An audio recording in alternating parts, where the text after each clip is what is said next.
sampai ada satu keputusan blunder itu pun kita masih dukung beliau. Kan gak ada kan tagar-tagar apa macam-macam kan. Betul. Nah itu kita masih dukung, kenapa? Ya for the sake of our flags segala macam. Ya sampai terakhir ini gue bilang wah ini kok jadi kayak milik dia nih timnas nih, sorry nih terserah kalau mau dikata atau enggak ya. Kok jadi milik dia ya gitu. Ntar dulu ini milik Persatuan Sepak Bola seluruh rakyat Indonesia, bukan Persatuan Sepak Bola Erick Thohir. Lidah tidak bertulang gitu. Ya bisa aja dia pilih Belanda lagi karena bapak ini kan emang suka Belanda ya kan. Ya makanya pilih Inter Milan kan trio Belanda kan. Diganti tuh Mancini. Sorry trio Jerman sorry. Bung Harpa, langsung aja menurut Bung Harpa siapa pelatih selanjutnya? Back to journalism lagi. Nah masalahnya ini patternnya nggak ada ya. Hanya ada satu pattern yang bisa kita lihat. Oke. Nanti tanggal 25 Desember. Nanti di sini kita akan lihat siapa yang interview. Siapa yang interview datang. Kayaknya itu harapan kita.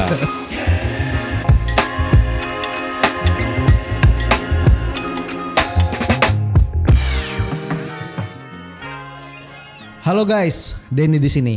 Balik lagi kita di podcast Goal Media The 90 Plus Podcast. Kali ini bintang tamu kita ada seorang jurnalis yang udah malang melintang di industri sepak bola, khususnya bola Indonesia. Siapa lagi kalau bukan Bung Harpa. Bung Harpa, apa kabar Bung? Baik, tapi hatinya agak sedikit. Nah ini nih, kita udah mulai masuk ke hati-hati nih. Tapi sebelum kesana aku mau nanya dulu Bung. Iya. Kan Bung Harpa kan udah jadi jurnalis itu dari tahun berapa? Aduh kalau dikasih tahu tahunnya malu tahun umurnya. Tapi saya pertama kali itu tahun yang resmi ya, itu tahun 2006. Di koran Sindo dulu. Itu yang pertama kali saya resmi lah jadi jurnalis. Tapi nulis itu udah dari sebelumnya, udah tahun 90-an. Jadi suka kirim surat pembaca ke tabloid bola dulu. Yang sekarang balik lagi. Ada lagi tapi occasionally kalau nggak salah ya, karena kemarin apa istilahnya ya limited edition ya. Terus sempat juga ke tabloid Go kalau tahu kan. Ya itu jadi emang udah suka mengekspresikan aspirasinya lewat tulisan. Berarti emang dari dulu tuh emang nulisnya sepak bola? Nih mainly mungkin 95% atau 99%. Gak ada juga kadang-kadang sosial, bukan politik ya, sosial misalnya ada pencemaran lingkungan, kadang-kadang concern juga gitu. Tapi mainly literally bola, baik dulu tuh Liga Dunhill ya dulu namanya kan, Liga Dunhill, terus timnas, ya itulah. Jadi dari dulu. Itu mulai berarti 2006 itu pertama kali jurnalis secara resmi udah langsung ngeliput sana sini, terbang sana sini apa gimana? Semua kan berawal dari bawah, dari anak tangga pertama. Dulu masih wartawan wire, ya kan, translate dari AFP atau AP. Terus mulai pertama kali liputan lapangan itu 8 besar di Gresik. Jadi Liga Indonesia berarti. Liga Indonesia. Dulu kan kalau tahu tuh ada namanya Persikapas. Iya, Pasuruan, terus Persija sama satu lagi apa ya lupa. Pokoknya 8 besar yang grupnya di Gresik. Itu pengalaman saya di lapangan pertama kali lah gitu. Jadi memang beda ketika kita hanya sekedar nulis di meja sama di lapangan itu jauh berbeda. Jadi di situ mulai pelan-pelan ditempa ya. Sampai terakhir di Saudi di Jeddah. Ini kita ngomongin yang tadi awal-awal mula dulu ya. 2006 Indonesia. Liga Indonesia berarti. Iya. Waktu itu Liga Indonesia zaman itu lagi gimana? Lagi emang rame-ramenya? Sebenarnya dulu kan mulai kalau nggak salah 93 ya. Liga namanya dulu Liga Dunhill, ganti sempet Liga Bank Mandiri, sempet juga Liga Kansas dan lain-lain gitu kan, sampai ISL sampai sekarang lah gitu. Sebenarnya dulu sangat semarak ya, karena kan itu kan dulu 2 merger ya antara Liga Perserikatan dan juga Liga Profesional Galatama. Kemudian brandingnya, seragam-seragamnya, terus mulai masuk pemain asing yang waktu itu menurut saya sih cukup berkualitas ya. Kita semua tahu lah, mulai Jackson F. Thiago ya, Luciano Leandro, Carlos Melo dan lain-lain. Jadi itu membuat saat itu dulu saya ngikutin juga Perserikatan tapi ala-ala dan masih kecil kan. Tapi begitu sudah masuk ke Liga yang 93 itu nggak tahu kenapa saya senang nontonnya gitu, ngikutin. That's why dulu tuh kalau kuliah biasanya saya pasti beli kanan jilapit koran bola, tablet bola. Soccer jujur saya nggak terlalu suka, karena kan poster kan. Iya, biasa anak muda suka soccer karena posternya. Karena posternya. Nah saya poster ngapain ngatin muka orang. Saya mau baca detail datanya kan. Bahkan sampai kalau dulu inget tuh Liga Italia misalnya, nah kayak semalam nih AS Roma sama Milan. Biasanya kan deh headline-nya. Nanti kecil-kecil tuh kita baca juga. Oh, Udinese yang golin Marcio Amoroso ya. Dulu kan karena nggak kayak sekarang. Benar. Ada keterbatasan informasi. Jadi setiap detail ada tulisan itu kita baca. Penting ya. Penting banget. Sampai susunan redaksinya saya baca. Beneran. Jadi kalau ada yang naik pangkat saya tahu nih. Oh, tadinya redaktur. Baru nih pangkatnya. Tahu deh. Oh, tadinya jurnalis biasa jadi senior, saya tahu. Nah, kemudian kiri Apit Tabloid Go. Oke. Nah, baru beli satu lagi itu majalah sportif. Harganya saya masih ingat 4.950. Itu 442 udah ada di Indonesia dulu ya? 442 kalau nggak salah nggak lama kemudian, tapi saya kurang suka. Oke. Karena dia kalau nggak salah hanya Terlalu estetik. Iya, terlalu estetik, betul. Jadi saya suka yang agak-agak rusuh-rusuh dikit gitu. Jadi ya udah 3 itu kita baca tiap hari ya seneng aja gitu. Jadi kalau saya itu tidak merasa hebat. Kayaknya udah enggak, tapi tidak merasa juga enggak hebat. Ya kayak anak kecil main aja. Enjoy gitu. Jadi ya dari situ saya suka Liga 1 waktu itu namanya Liga Dunhill, Liga Kansas. Pemainnya juga bagus-bagus, stadionnya juga semarak. Ya habis itu sampai sekarang lah seperti ini gitu dengan 11 pemain asing sekarang dari cuma 3 dulu sampai 11 gitu. 3, 5, 7, terus 11, naik. Lama-lama nanti semua kali ini. Tapi Bung Harpa selama kita bilang ngeliput di Liga Indonesia dulu lah. Iya. Pengalaman mana yang paling berkesan? Kalau di Liga Indonesia dulu. Oh, paling berkesan. Tapi ini agak sedikit sensitif ya. Oke. Nggak apa-apa. Waktu Persija lawan Persib di GBLA. Kalau nggak salah itu tahun 2000 antara 17 18 tuh yang ada insiden itu. Oke. Itu auranya bener-bener panas itu di dalam stadion tuh. Jadi saya datang itu sampai situ naik mobil double cabin warna merah, Strada udah tua lah, ya nggak tua-tua banget lah. Terus jam 3 sampai, kejadian itu jam 1 ya. Kejadiannya itulah kita tahu semua ya. Terus nah saya udah feeling nih karena platnya kan plat B, bukan bagaimana kan sensitif ya. Kemudian saya taruh itu tulisan pers, terus ya udah buat jaga-jaga aja kan. Datang terus masuk, saya di pinggir lapangan, dalam tanda kutip nyamar jadi fotografer lah gitu. Itu spanduknya segala macam tuh benar-benar agresif semua lah gitu. Memang ya saat itu kan seperti itu suasananya yang nggak hanya di situ gitu. Tapi saat itu saya di dalam stadion, saya udah dengar tuh, ada kejadian di luar, gitu di luar. Tuh kejadiannya jam 1, saya sampai jam 3. Mungkin pertandingannya 3:30 kalau nggak salah, saya lupa lah. Terus abis itu ya saya lihat spanduk-spanduk itu, waduh ngeri-ngeri semua gitu. Tapi itu emang overcrowded nggak di dalam stadion? Iya penuh aja sih, penuh full pack aja.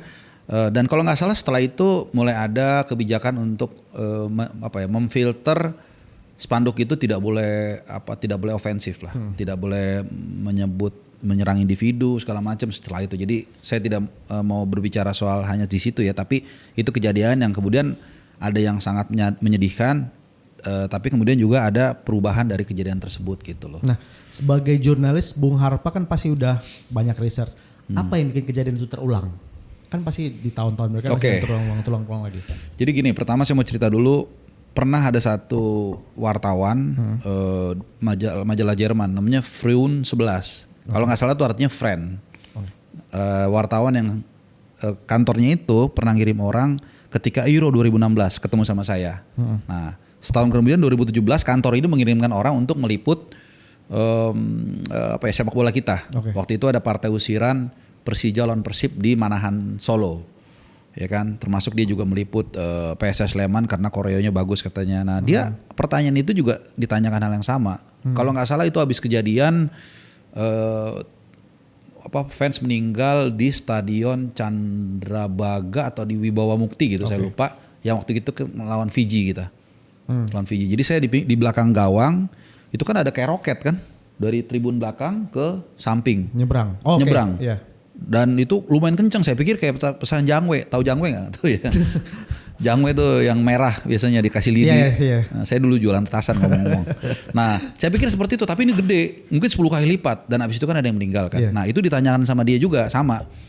Dia bilang, how come Haris katanya, you are very friendly people, smile people katanya. Terus kok lu bisa kayak gitu? Gue bilang. Saya bilang mungkin kesulitan hidup ya. Jadi mungkin banyak orang yang gagal dalam keseharian, akhirnya dia tumpahkan semuanya di sepak bola, everything gitu loh.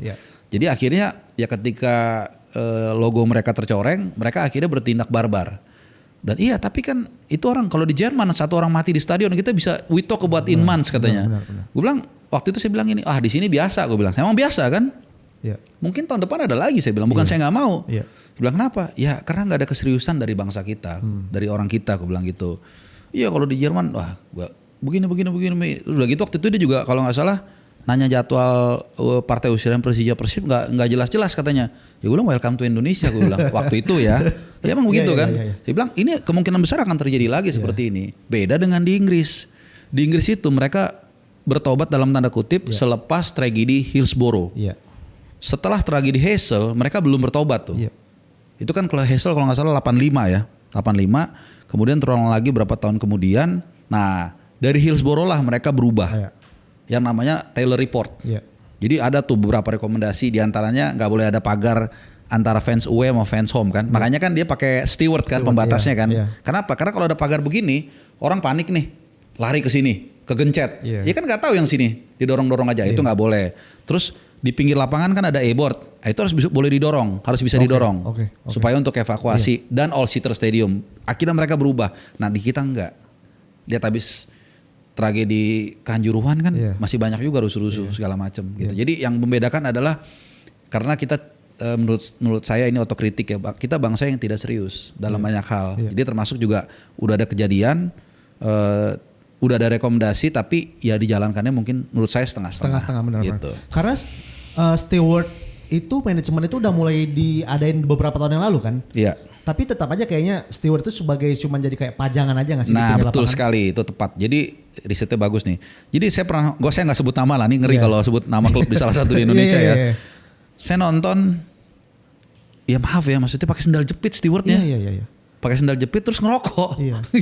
Kayak emang orang buat udah ada aja gitu formalitas. Nah ini kan yang kadang-kadang kita anggap enteng kan. Iya. Nah kalau misalnya udah gitu di setiap lorong itu tribun itu, kalau di sana kita mau waktu nonton di Saudi, apalagi di Arsenal kan suka Arsenal ya, itu kita berdiri sedikit aja langsung datengin.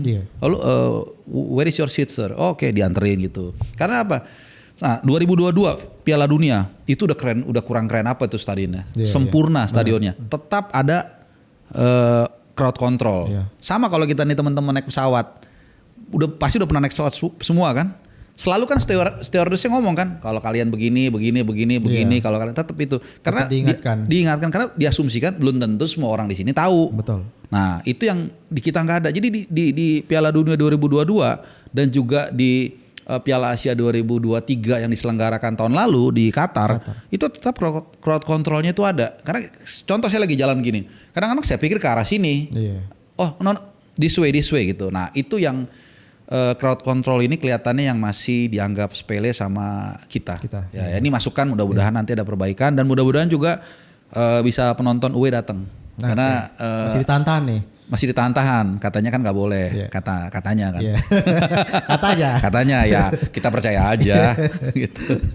Tapi berarti kalau misalnya tadi pengalaman di Liga Indonesia paling berkesan yang tadi Persija Persib. Kalau misalnya mulai ngeliputan keluar tuh kapan Bang berarti? Yang nggak official itu 2007. Jadi itu saya mau kuliah di Inggris kan. Jadi survei nih 2007. Nah saya nonton waktu itu. Inggris lawan Kroasia tahun 2007. Jadi kualifikasi Euro. Kalau masih ingat waktu itu Kroasia itu udah juara grup. Inggris dia harus seri aja untuk lolos. Main di Wembley. Terus hasilnya itu kalah Inggris 3-2. Kalau itu Kroasia tuh 2007 tuh era Mladen Patrick bukan ya nggak sih? Mungkin ya. Terus si ini juga Milan Baros bukan Ceko ya? Ketuker mulu itu. Pokoknya 2007 lah. Akhirnya kalah itu Inggris. Akhirnya kalah 3-2 kan. Kipernya ininya McLaren kalau nggak salah pelatihnya. Nah itu ini agak sedikit tambah lagi yang berkesan. Jadi setelah pertandingan sekaligus itu liputan pertama ya. Itu kan ada Wembley Way kan, dari Stadion Wembley ke stasiun kereta Wembley, sekitar mungkin 500 meter atau 600 meter, itu semua penuh pendukung Inggris, dan di tengah-tengah pendukung Inggris itu ada 1, 2, 3 jumput pendukung Kroasia dengan topinya yang khas itu kan, topi catur. Gue bilang mah mati nih dihabisin nih gitu kalau di sini. Lagi sebenarnya Inggris kan secara supporter keras-keras Inggris itu. Nah ini dia nih. Oke, wah habis nih orang nih berani banget nih. Benar. Diliatin aja enggak bro. Dilihatin aja enggak. Boro-boro kayak gini misalnya gitu. Enggak ada satupun. Gue bilang loh kok gini aneh ya. Jadi gini akhirnya gue berkesimpulan gini. Orang Inggris ini kan pride-nya tinggi kan. Betul. Gue pernah lihat juga lah, ada nanti gue ceritain lagi. Jadi dia tuh pengen kelihatan berani walaupun bonyok. Iya. Jadi dia lebih bangga ngehajar lu di negara lu walaupun dia kalah. Dia mau nunjukin dia berani, bukan di kandang sendiri ngeroyok dia, itu dia malu. That's why itu nggak akan dilakukan sama mereka. Udah dia kalah timnya, terus ngeroyok orang, ngeroyok nih berarti kan lebih banyak dia. Pasti. Di kandang sendiri itu that's something that they're not gonna do. Nah itu, jadi itu yang wow, amazing gitu loh. Jadi ya itu paling berkesan dan boleh dikatakan itu liputan pertama gue di luar negeri. Itu berarti kalau misalnya habit supporter ngaruh ke strata ekonomi berarti? Iya definitely. Secara nggak langsung berarti? Secara nggak langsung. Sama ini juga sih apa ya kok gue bilang ya level negaranya gitu loh. Satu lagi gue kasih contoh liputan final Piala Liga Champions 2015 di Berlin antara Juventus lawan Barcelona. Barcelona Juventus. Gue lagi di atas kayak jembatan. Ini stasiun kereta lah. Waktu itu kan di Olympic Stadium. Nah, keluar yang mendukung Juventus. Wow, betato, ya tau lah. Ultras ya, Ultras Juventus ya. Oh Juventus. Okay, Juventus. Keluar, tatoan sangar-sangar. Terus ada hotdog dijualan. Dia pada beli, antri men. Antri, tatoan sangar-sangar, antri rapi. Nah itu kan berarti kan ya pendidikan juga ya. Pendidikan strata ekonomi juga belum tentu juga mereka kere-kere kan. Betul. Jadi pasti. Benar, mungkin antara ekonomi sama attitude. Jadi gue bayangan gue kalau di sini mungkin bukan hanya ngantri di Jarah mungkin ya, nggak di sini lah. Mungkin di sebagian ada beberapa tempat tapi ini enggak men. Jadi ya ada faktor ekonomi dan juga ada faktor kelas lah gitu. Gitu. Tapi berarti kalau misalnya kalau kita ngomongin Piala Dunia lah sekarang ke yang tertinggi lagi. Selama udah berapa kali liputan Piala Dunia? Nah kalau Piala Dunia saya nggak pernah liputan. Oke. Karena itu susah. Karena susah lah gitu ya, harus melalui PSSI. Jadi itu udah disaring. Harus melalui PSSI dulu? Harus di PSSI. Nanti jadi prinsipnya kayak kemarin juga nih pas yang round 4. Jadi nanti dari PSSI akan merekomendasikan nama ke FIFA. Guys, FIFA, ini lu bilang jatahnya 8 nih, gue store nama 8. Oke, aman ya. Oke, udah gitu. Nah, itu agak susah lah. Anyway, tapi gue udah pernah ke Piala Dunia 2 kali, 2018 dan 2022. Nah, itu. Itu perbedaan Rusia dan Qatar secara tuan rumah gimana, Bang? Nah, ini menarik nih. Jadi gini, dari 2 kesempatan itu gue berkesimpulan bahwa pentingnya traveling. Jadi apa yang kita dengar, kita lihat, kita tonton di TV, ya kalau dengar orang Rusia apa kesannya? Keras, galak. Yap. Enggak. Mereka sangat baik, mereka sangat ramah. Cuman emang nggak bisa mukanya nggak bisa senyum-senyum kayak kita. Jadi misalnya ini ada kereta nih gini kan, kereta gini kan, dua jalur gitu. Gue bingung nih, yang ke arah mana nih? Nah, ketika gue tanya ke orangnya kumisan sangar kayak Stalin gitu. Gitu aja ngomongnya. Ini mau diapain nih gitu kan. Tapi dia juga rugi lah nyulik gue lah ya kan. Oh yaudah kita ikutin nih bertiga sama temen gue. Tunggu gitu kan. Begitu kereta datang. Masuk. Udah di jalan gitu. Gak ada misalnya aslinya mana mas gitu. Gak ada. Atau basa-basi lah. Gak ada basa-basi lah. Baik tapi memang bawaannya begitu. Jadi baik sedemikian juga di Qatar. Qatar itu kan kalau kita ingat sebelum berangkat. Menurut gua itu di campaign sama Amerika yang kesel karena dia kalah 2022 ya kan diobok-obok tuh kantor FIFA kan di Zurich. Jadi menurut gua ya itu dijelek-jelekin Qatar. Jelek-jelekin gue di pesawat itu nggak sengaja ketemu Bang Valen. Wah gimana nih bro? Wah kacau nih katanya panas ini lah segala macam. Wah sampai sana man, the best World Cup ever. Lapangannya bagus, transportasinya gratis semua selama semusim. Stadionnya bintang 5, semua perfect lah, nggak ada ini. Dan wartawannya juga yang gue tahu juga mereka sangat diservis.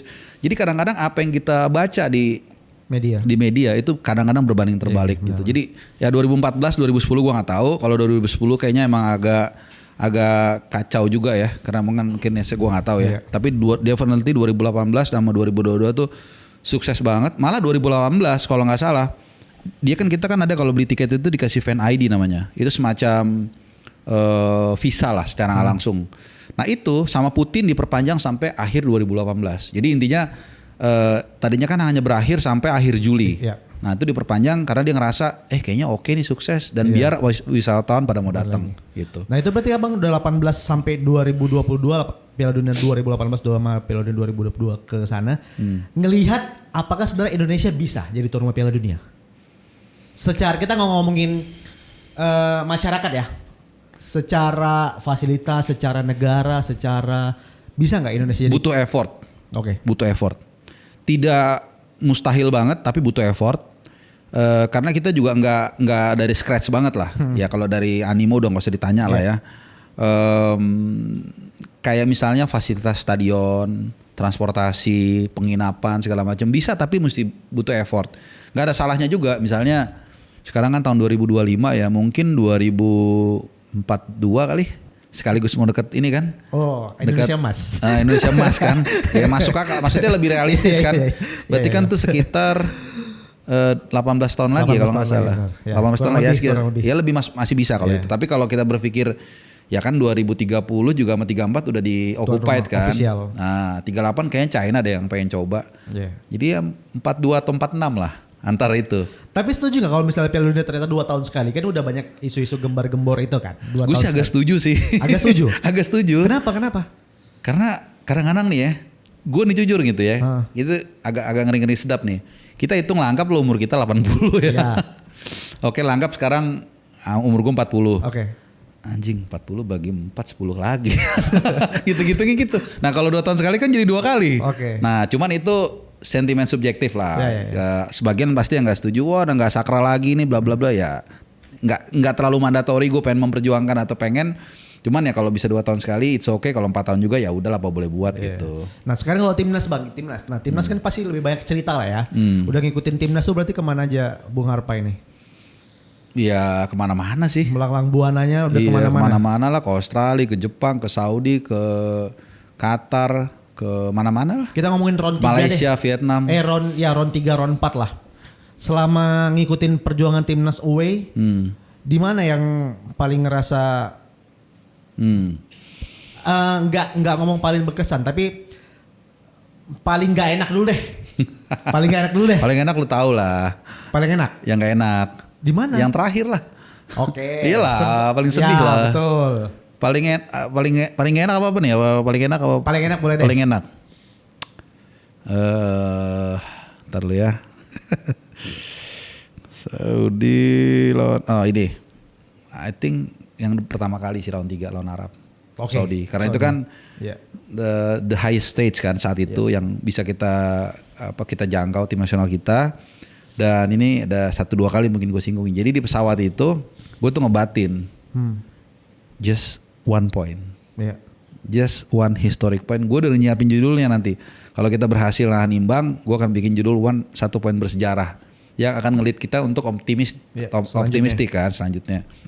Terus ya udah di stadion tuh gue masih ingat penontonnya mungkin kita 10, Saudi mungkin 15 lah. Kira-kira beda tipis kan? Beda tipis, tapi teriakannya jangan salah.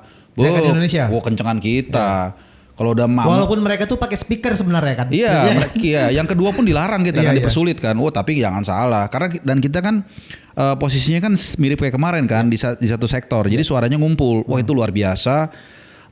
Dan ketika Sandy Walsh yang golin kan, hitungannya kan Sandy Walsh. Itu yang gue shit man, ini kan yang 2 tahun lalu ngalahin Argentina ini. Itu gue kayak gitu loh. Salim Aldosari itu tendangannya. Dan pelatihnya Mancini, gila nih kayak too good to be true gak sih? Sampai ada kebobolan pantulannya punggungnya apanya si Verdong kan. Sampai akhirnya ada lagi tes ilmu kan, Paes kan. Sialan. Tiba-tiba ditepis, itu feelingnya tuh luar biasa sih. Makanya gue bilang di artikel gue kan, ketika kita dukung timnas 2 tahun terakhir ini, tanpa sadar itu hormon dopamin kita tuh ngalir sebenarnya. Wah tuh ngelihat kita sama-sama di sana. Dukung timnas, ada yang dari Damam, ada yang dari Qatar, ada yang dari Indonesia, macam-macam itu kita bisa pulang bawa 1 poin tuh gue bilang wah nih we can do something lah. Dan habis itu kan berturut-turut kan kita dapat poin terus kan. Sampai akhirnya ya agak goyang-goyang dikit segala macem. Ya sampai di tempat yang sama juga akhirnya kita gagal lolos. Kan. Ya. Itu pas kita berhasil nahan Arab di sana, supporter Arab gimana bang? Setelah pertandingan itu? Supporter Arab itu waktu itu nggak terlalu antusias. Karena waktu itu kan lagi jelek-jeleknya. Iya. Lagi jelek-jeleknya. Mereka juga lagi nggak terlalu percaya dengan Mancini. Gue masih ingat waktu konferensi pers Mancini itu datang, mudah-mudahan nanti masih ada fotonya gue kasih. Dia tuh kayak orang baru bangun tidur, terus megang-megang gini kayak. Nah beda ketika waktu itu Sintayong sama Jaitses datang, kayak bener-bener orang wah ini perang gue nih, yakin gitu.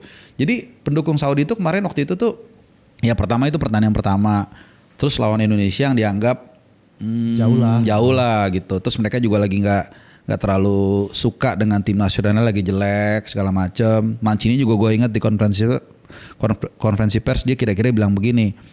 Kayak ya itu pemain asing terlalu banyak, jadi ini pemain gue nggak ada kesempatan main gitu-gitu. Jadi kalah antusiasmenya dibandingkan kita yang buat kita mungkin itu udah kayak Piala Dunia saat itu gitu.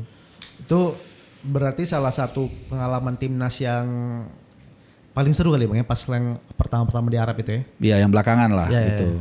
Nah ke yang paling sedih itu kondisi gimana bang? Yang paling sedih yang terakhir juga yang terakhir di Jeddah juga sama. Itu berangkat dengan rasa apa tuh? Ke round 4 nonton away ke sana. Perasaan yakin apa perasaan ya udahlah. Kalau berharap udah pasti. Ya kan kalau orang Indonesia normal ya pasti berharap kita lolos at least round 5 gitu kan, dan berkali-kali gue juga bilang gini, bukannya nggak mau ya, mau mah kalau perlu juara dunia, tapi kan kayaknya kalau gue pikir-pikir round 5 peringkat 2 realistis deh. Jadi gue set parnya tuh di sini pas gitu ya. Nah ketika berangkat itu, tapi kan melihat beberapa rangkaian uji coba yang agak kurang meyakinkan kan. Makanya gue pikir tadi peringkat 2 dan akhirnya apa yang gue di perasaan gue pasrah aja udah. Pasrah, maksudnya pasrah tuh ya lihat aja lah gitu. Gue akan dukung ya hasilnya nanti kita lihat seperti apa gitu ya. Hasilnya seperti itu. Itu supporter lain di sana gimana bang? Pas ternyata kita akhirnya harus kalah dari Irak di laga terakhir. Supporter Irak apa kita? Indonesia. Oh Indonesia. Ya seperti yang kita ketahui semua kan kecewa. Nangis kan. Semua, ada yang banyak nangis apa gimana? Kalau nangis sih gue nggak karena kan gini yang pas lawan Irak itu akreditasi gue kan bermasalah. Gue udah sering cerita kan. Jadi gue nonton di tribun penonton yang VIP, jadi gue nggak terlalu dekat dengan fans, tapi fans ya gue rasa sih banyak yang sedih, banyak yang kecewa. Karena mereka di sisi belakang gawang ya? Di corner kalau nggak salah ya, mungkin ada yang di belakang juga, gue lupa ingat, kalau nggak salah ya ada, jadi kayak di hooknya lah, hooknya kan ada meluber ke kiri kanan dikit, ya pasti sedih lah, pasti sedih. Perjalanan kita berapa 730 hari waktu itu ya, berakhir seperti itu. Dan ya ditambah lagi dengan ada atribut-atribut lain kan, kayak ya tim kepelatihan ini udah diulang berkali-kali sih, tapi yang nggak datang ke mereka, kemudian ya langsung pulang dan lain-lain, akhirnya membuat penonton tuh makin kecewa lagi gitu loh. Dan ya terus mau gimana, udah terjadi ya sayang banget. Harusnya kita sekarang lagi ngomongin mungkin at least round 5 nih sekarang, ya kan lawan WA kalau nggak salah kan harusnya kan, tapi harusnya. Ya udahlah. Mungkin Bung Harpa udah bosan juga dengar segala macam, tapi mungkin kan setiap perspektif orang kan beda-beda kan tanggapannya. Aku mau lihat setelah kita berjuang sama Sintayong sebelumnya, pas begitu di-cut, perasaan Bung Harpa pertama kali apa? Apakah bingung, apakah marah, apakah emang harus dari pelatih yang levelnya lebih tinggi lagi? Pertama bingung dulu sih, bingung dulu kenapa ya gitu. Waktu itu gue mikir kayaknya gak ada alasan yang benar-benar kuat ya untuk mengganti dia gitu. Yang kedua, kemudian beredar kabar kan, cara mencatnya juga seperti itu kan. Pagi-pagi dikasih apa namanya surat pemecatan lah semacam itu ya. Kemudian siangnya langsung diumumkan. Terus dia bilang kita sudah siapkan penggantinya. Dan gue masih ingat waktu itu Ketua Umum PSSI Pak Erick Thohir bilang we've been discussed this many months before. Berarti kan ini mengacu kepada bulan Oktober November nih setelah Bahrain dan China pasti. Tanpa kan. Tim kepelatihan ya diskusinya berarti kan. Iya untuk cari pelatih. Kemudian kan Dibilang menurut mereka nih Natal kan, datang katanya dia doang. Ntar lagi Natal juga nih. Ntar lagi Natal juga ada interview lagi mungkin. Nah kan menurut mereka loh, gue nggak tahu nih ya kan. Terus kecewa juga ada pada akhirnya. Tapi kemudian seperti kita ngomong saat off air, gue nggak mau kita seperti setiap pemilu. Beda pandangan, beda pilihan. Yang dua tokohnya udah merger, kitanya masih ribut terus. Nah akhirnya gue bulatkan tekad untuk oke, kita dukung timnas, nggak usah berantem. Bukan nggak usah pro tuh bebas atau kontra, tapi nggak usah berantem, kita dukung timnas. Oke. Bahkan gue diajak untuk ngisi acara ngabuburit di Sydney, dan itu acaranya guyup banget. Jadi ada Ilan Alkatiri, ada Justin, Coach Justin, ada Esko PSSI juga, Arya Sinulinga, ada Bang Effendi Ghazali. Pokoknya guyup udah enak deh. Sekalian buka puasa bareng. Wah. Oke lah, udah kita dukung sama-sama gitu. Kalau gue nggak suka kata move on, ya masa kita abis dari presiden sebelumnya ke presiden berikutnya kita move on dari presiden. Itu udah bagian dari kita, nggak bisa kita hilangkan gitu. Tapi ya udah oke, kita dukung timnas lah. Kita nggak usah ini. Ya kemudian oke lah kita kalah 5-1 lawan Australia, walaupun sebenarnya kita menurut gue itu kita bisa seri karena mereka lagi pincang. Tapi oke lah kita dukung lawan Bahrain, wah kita happy banget. Terus kemudian lawan China ya, China kita menang 1-0 sampai ada salah satu unggahan dari salah satu esko yang menurut gua ini kok memecah belah ya. Ini kok gimana sih, kita udah sama-sama guyup, dukung kok malah statementnya seperti ini gitu loh. Gua sendiri di podcast gua selalu bilang setiap merah putih berkibar, lagu kebangsaan berkumandang, kita dukung timnas. That's it udah, nggak usah ada. Ini kok malah masalah pribadi dia atau urusan pribadi dia kok diangkat ke permukaan. Disitulah gua kok gini ya. Itu kalau menurut Bung Harpa lebih kenapa kira-kira? Aku penasaran kadang. Kalau alasannya kita hanya bisa berasumsi, takutnya salah. Tapi yang pasti I can see the hate in their face. Bahkan waktu abis kita ketemu di Menara dan Reksa kan ada insan-insan sepak bola kan ketemu kan. Itu benci banget dia dengan Sintayong. Benci banget. Gue juga gak ngerti kenapa alasannya. Gue gak bisa nebak. Cuman apa salahnya ya? Oke, kalau mencat pelatih itu biasa. Seperti juga Patrick Kluivert. Ya tapi seperti tagline gue ya, manusia kan manusia lah. Ya pecat biasa gitu. Gue juga jujur pernah melay off orang, tapi gue aja ketemu, gue aja ngomong sorry ya gini ya apa segala macam, ya gue kasih sedikit inilah uang kerohiman. Abis itu kita tetap berteman baik, kebetulan kakak kelas waktu itu di kafe. Nah ini kan enggak kan. Nah jadi akhirnya gue jadi berpikir ini kok kayak merasa dia timnas ini milik mereka ya, gitu. Padahal kan sebelum mungkin mereka tahu bola, mungkin gue udah tahu bola duluan. Bahkan sebelum kita merdeka pun Suratin udah main bola juga. Kok merasa kayak ini punya mereka ya? Tapi kita pun tetap dukung dia. Sebagai bukti, gue pribadi dan beberapa teman juga kita terbang ke Saudi, ya sebagian besar duit sendiri. Ya nanti gue kasih lihat AdSense-nya lah, nutup nggak itu sama pesawat. Pesawat aja satu bolak-balik udah sekitar 14,2 juta, 15 lah. Penginapan, ngurus visa itu ribet banget loh, ngurus visa Saudi, makan di sana, transportasi dan lain-lain itu nggak akan tutup AdSense-nya. Itu masih kita dukung loh, udah segitunya. Ya sampai akhirnya kita gagal, dan gagalnya pun dengan cara seperti itu, dan kemudian pernyataannya juga menurut gua sepertinya menunjukkan arogansi ya. Wah ini udah kacau nih, makanya tagar itu keluar kan, dan itu aspirasi gua loh. Jadi gua tidak mewakili siapapun, tidak diwakilkan siapapun gitu. Pribadi ya. Tapi apakah menurut Bung Harpa ini blunder Pak Erick Thohir mengganti Sintayong dengan memilih Patrick Kluivert? Ya 100% lah, of course. Itu blunder terbesar selama jadi ketua PSSI. Definitely. Sebelum sejak awal beliau itu menakodai PSSI, gua salah satu yang paling selalu mendukung dia. Tanpa dibayar 1 rupiah pun, bahkan gua keluar duit. Oke? Dan kalau misalnya lagi di warung-warung, lagi ngobrol, dia tahu lah gua kan gimana Bung Harpa gini-gini. Saya tanya gimana Mas menurut, wah ET bagus bang gitu. Sintayong juga selalu ngomongnya begitu. Oke, good, kita dukung. Sampai ada satu keputusan blunder, itu pun kita masih dukung beliau. Kan gak ada kan tagar-tagar apa macam-macam kan. Betul. Nah itu kita masih dukung, kenapa? Ya for the sake of our flags, segala macam. Ya sampai terakhir ini gue bilang, wah ini kok jadi kayak milik dia nih timnas nih. Sorry nih, terserah kalau mau dikata atau enggak ya.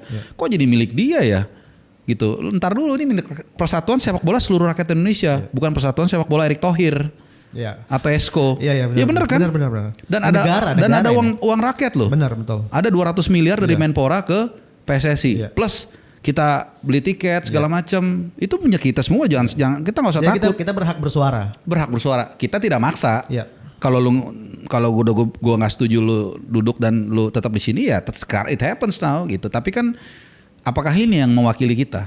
Persatuan Sepak Bola seluruh Indonesia. Tapi Gitu. apakah menurut Bung Harpa ini mungkin Pak ET itu ada tekanan dari luar, dari belakang-belakang kalau ngelihat segala macam. Kita nggak sebut tekanan dari mana bla bla bla. Kalau menurut Bung Harpa sendiri, Tekanan untuk bertahan. bukan untuk mengganti pelatih sebelumnya. Jadi gini, banyak yang mengatakan kayak gitu. Oh mungkin ada bisikan begini. Suka ngelihat ini nggak film action kalau Presiden Amerika itu lagi mau mengambil satu tindakan gitu di Situation Room. Kan biasanya menterinya debat tuh. Ada yang satu bilang serang, ada yang bilang diplomasi gitu. Nah, apakah dianggap dia memberikan pengaruh jelek? Kan enggak. Tetap leader tuh yang ngambil keputusan. Ya. You decide, you divide. Ya. Nggak mungkin satu misalnya nih sekarang, pindah kantor ke sini. Ya. Belum tentu semua setuju. Sialan gue jadi jauh rumahnya dari tempat gua. Pasti ada yang kecewa. Ya. Cuman untuk keutuhan kapal ini, nakoda ini, mau nggak mau dia harus ngambil keputusan. Benar. Jadi masukan itu pasti, Pak ganti Pak jangan Pak, pasti begitu. Pak ke atas Pak ke bawah Pak. Nah sebagai pemimpin yang punya kapasitas, yang punya pengalaman dan punya keberanian, harusnya dia mengambil keputusan. Enggak, gue nggak ke kiri, gue mau ikutin dia ke kanan karena begini. Nah harus begitu dong. Jadi kalau ada selalu argumen atau excuse karena ada bisikan-bisikan, makin kita ke atas, bisikan itu kepentingan makin banyak. Betul. Tinggal dia sebagai pemimpin punya kapasitas dan keberanian nggak untuk mengambil keputusan yang paling tepat. Nah menurut gue dia gagal untuk di hal itu. Tapi itu pun tidak berhenti lagi-lagi kan. Bagaimana day trade, the loss di round 4 itu semakin membuat gue yakin kok jadi lari dari yang dulu yang kita dukung dia ya. Ya. Menurut gue seperti itu. Jadi ya tapi again dia masih tetap di situ ya. Itu keputusan dari mungkin dia pribadi ya karena sejauh ini belum ada rapat ESCO. Gitu. Belum ada klarifikasi segala macam. Iya juga. tapi udah datang ke podcast kan bisa. Hah? Ya nggak tahu lah. Tapi ini sebenarnya apakah dengan kondisi sekarang Indonesia gagal Piala Dunia dan kondisi pasti kan pemain naturalisasi tahulah internal segala macam. Apakah ini bikin mereka buat pemain naturalisasi ke depannya misalnya ada rencana-rencana lagi bikin mikir 2 kali buat Gini ya. jadi gabung timnas Indonesia? Banyak orang yang mengatakan gue menghargai apa yang dilakukan Pak Erick Thohir. Literally sincere gue mengatakan itu. Sebagai bukti gue beli saham, main saham, BUMN hancur, gue nggak peduli itu. Hilang ratusan juta gue nggak apa-apa. Yang penting bola Pak, bagus Pak, mainkan Pak gitu. Tapi kemudian ketika enough is enough, kemudian ini semua sudah over, ya gue juga harus mengatakan demikian. Artinya gini, apa yang dilakukan bagus, tapi juga nggak lebih dari itu gitu, sesuai kita ukurannya. Jadi pemain itu jadi apa ya, mau dinaturalisasi, ada faktor beliau iya. Yep. Tapi apakah satu-satunya enggak? Definitely enggak. Kalau itu satu-satunya, kenapa oleh Romney baru bulan tahun 2025 dia menerima naturalisasi? Kenapa dari 2005? Pak Erick Thohir kan udah dari 2023. Iya. Ketika Oleh dideketin tahun 2024, kenapa dia tidak langsung menerima? Kan udah ada Pak Erick Thohir. Kenapa? Karena ada pertimbangan lain. Ya mungkin dia pribadi masih merasa jangan-jangan gue dipanggil tim nasional Belanda. Yep. It's okay aja nggak ada masalah. Benar. Atau misalnya siapa lagi? Kalau Emil kasusnya beda ya. Yep. Oleh siapa lagi? Di Kevin Dix. Yep. Udah dari jauh-jauh dia udah deketin. Dan Pak Erick Thohir udah di sana. Dia baru mau bergabung bulan November waktu lawan Jepang kan. Baru disumpah kalau nggak salah Oktober. Yep. Nah itu kan berarti bukan faktor satu-satunya gitu. Oke dia berjasa iya. Tapi jangan dilebih-lebihkan juga gitu. Dia bukan manusia super yang nggak punya kekurangan. Thanks for what he's done, but menurut gue it's time to move to another direction gitu. Iya sih. Cuman ya setiap yang udah diperjuangkannya dan emang bagus ya kita dukung Bang ya. Kita dukung dan kita ucapkan terima kasih dari hati kita, bukan lip service aja. Enggak. Jadi ya tapi kan sampai ke sini kok melencengnya udah terlalu jauh gitu loh. Terlalu jauh dan kemudian malah nge-drag down tim nasional kita. Bahkan juga banyak yang inkonsisten. Dia bilang mau 100 besar tapi FIFA Matchday nggak dipakai misalnya. Target Piala Dunia berubah-ubah, segala macem. Ya. Jadi yang paling dirugikan sebenarnya pemain Bang ya. Pemain sih nggak terlalu menurut gua. Dirugikan? Enggak lah. Dengan walaupun mereka memilih warga negara Indonesia akhirnya. Mereka banyak keuntungan jadi warga negara Indonesia. Which is nggak ada masalah. endorse laku segala macem, terus value market dia juga naik di atas. Dia di klub juga sekarang. Contoh kita nggak ada FIFA Matchday misalnya, ataupun ada ya Calvin Verdong tetap main di Lille, Jai masih tetap main di Sassuolo, Emil masih di Cremonese dan lain-lain, nggak terlalu pengaruh. Tetap mereka kan pasti udah mikir-mikirnya juga ngitung. Kalau gue jadi WNI, keuntungan gue apa, kerugian gue apa. Jadi ya itu konsekuensi logis yang sudah mereka hitung dan segala dengan resikonya gitu. Dan balik ke personal balik masing-masing ya. Iya. Kalau warga negara Indonesia akhirnya bikin karir mereka nurun, buktinya Verdong malah ke Lille. Naik main sama siapa? Giro. Juara dunia. Iya. Dan papan atas juga kan Lille kan. Terus Kevin Dix kemarin baru menang lawan San Pauli. Emil ya oke lah masih papan tengah atas. Terus siapa lagi? Jai juga kalau nggak salah. Sassuolo kemarin juga menang tuh. Sassuolo juga menang. Iya. Jadi tergantung. Emil juga menang juga tuh. Emil kalah. Kalah sebelumnya. Iya. Ya jadi ya enggak sih, tergantung orangnya juga sih menurut gua. Terus ada siapa lagi ya? Nathan Cowan lagi naik. Golin malah kemarin kan menang 7-0. Enggak ada masalah. Gitu. Balik ke personal ya berarti ya. Balik ke personal lah. Tapi gitu. kalau dengan pemain yang sekarang lagi rame-rame dihujat Bang, ya kita ngomongin aja lah, kan semua udah tahu lah ya. Siapa? Mes dan Eliano udah rame juga. Nah gimana tuh Bang? Kalau ngelihatnya lah. Oke, pertama kalau untuk kita siapa dulu nih? Mes dulu. Gue jujur ya tadi apa yang gue ngomongin di belakang sama di depan ya. Gue kasihan sama dia justru sekarang. Karena from hero to zero. Ya kita tadi ngobrol bagaimana awal-awal waktu dia dinaturalisasi, mungkin bulan September ya. Gue bikin live reaction tuh. Dan itu market value paling tinggi. Paling tinggi loh. Twente lawan MU yang nonton 40.000 orang. Gue live reaction cuma nonton dia doang. Semua pada gila ya Bang ya. Hari ini kita nonton Twente live reactionnya segitunya. Bagus mainnya kan. Gue masih ingat dia sundulan hampir golin. Iya benar. Ya kemudian ini harus hati-hati. Kemudian ada gonjang ganjing lah. Ada gonjang ganjing. Dia di klubnya juga ya berseteru. Nah ini mesti pilih katanya pas nih. Kalau salah nanti bisa diplesetin. Berseteru dengan klubnya, dengan direktur tekniknya kalau nggak salah yang banyak angkat bicara. Terus dia berarti berapa bulan tuh? September, Oktober, hampir 3 bulan dia nggak ada kompetitif game. Dan terakhir dia kan cedera ACL. Cedera yang paling ditakutin. Ya maksud gue gini lah, walaupun mungkin kita punya kritikan ke dia atau apapun, tetap dia pemain kita. Gue nggak sampai akan mengatakan, wah lu rasen nggak, seriously nggak. Sama kita perang nih udah bunuh-bunuhan. Kalau dia udah nyerah, kalau kata Sanana Gusmao nih, kebetulan kemarin gue nonton gak sengaja lintasannya. Kalau ini dengan logat Portugisnya kan, kalau sudah tidak ada senjata, kalau sudah tidak dia manusia bukan musuh katanya. Itu aja kita perlakukan gitu, apalagi dia pemain kita. Jadi menurut gue agak what a pity sih. Karena dia punya kemampuan yang sebenarnya bisa akan membantu pertahanan kita lebih bagus. Tapi karena turbulence dan roller coaster akhirnya ya sekarang jadi downgrade terus gitu. Tapi menurut Bung Harpa, Bung Harpa kan sebagai jurnalis kan pasti ngikutin semua perkembangan pemain timnas. Apa yang bikin Mes itu pengen gak perpanjang kontrak di Twente dan pengen pindah? Sementara kan Twente waktu saat itu kan lagi bagus-bagusnya di Liga Belanda. Apakah memang ada tawaran dari klub-klub lain yang lebih besar? Kayaknya dia tuh pengen cari tantangan. Karena akademi Twente. Iya dari umur, kalau nggak salah dari umur 12 tahun, 14 tahun gitu. 10 tahun dia di situ mungkin lebih. Dan menurut gua visinya dia untuk nyari tantangan itu bagus. Sama seperti Verdong. Kan gua ada kolom raport abroad kan. Gue lihat ini udah terlalu gampang buat Verdong. Jadi dia boleh agak sedikit nge-push lah tantangannya, dan dia ternyata lakukan itu kan. Ya bukan gara-gara gua, mungkin dia juga tahu itu. Akhirnya dia pindah ke Lille dan lumayan semalam menang nih 1-0 lawan Angers kalau nggak salah, nggak tahu baca gimana. 1-0 dia main full, jadi udah mulai naik lagi nih. Walaupun gak seinti di Nijmegen. Nah, tapi kan dia levelnya udah Ligue 1 kan.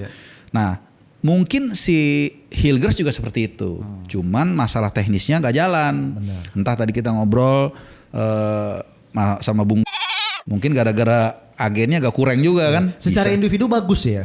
Menurut gue bagus, walaupun terakhir agak turun ya. Pas masa-masa beberapa tahun sebelumnya lah. Bagus emang, bagus kok. Emang kelihatan berkualitas gitu ya.